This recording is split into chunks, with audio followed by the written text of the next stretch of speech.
vendredi 16 mars 2018, pendant que Sylvie Vartan rendait un hommage vibrant à son premier amour sur la scène du Grand Rex, devant une partie de sa famille dont les enfants de son fils, David Hallyday. Ce dernier était du côté de Bordeaux. Actuellement en tournée, le chanteur de 51 ans n'a pu assister au concert de sa mère puisqu'il se produisait à Ambès en Gironde. Le Parisien y évoque dans son édition du 18 mars la chanson inédite interprétée par David. C'est au troisième rappel que David Hallyday, visiblement très heureux de retrouver son public, s'est fait plus grave. Je vais vous chanter une chanson que personne n'a jamais entendue et que j'ai envie de partager avec vous directement. Elle est très spéciale pour moi. Elle n'a que quelques jours. Elle a été composée avec mon ami Arnaud Santamaria, à Londres, pour mon père et pour vous. J'y ai mis tout ce que j'ai pu lire dans mon cœur et le sien. Après cette introduction bouleversante, David révèle le titre de cette chanson, Ma dernière lettre.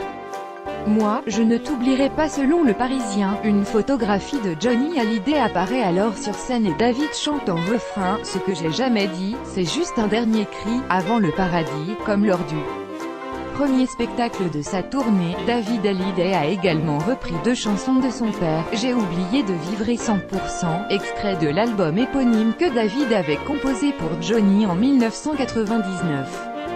C'est également une chanson que Sylvie Vartan a choisi de chanter hier soir. Lors du premier concert de sa tournée, David Hallyday avait lancé devant son public un « Moi, je ne t'oublierai pas » qui laissait imaginer sa blessure. David Hallyday et sa sœur Laura Smith se sont engagés dans une âpre bataille judiciaire contre Laetitia Hallyday, unique héritière de leur père. La première audience en référé jeudi a donné lieu à un renvoi au 30 mars comme le demandaient les aînés du rocker.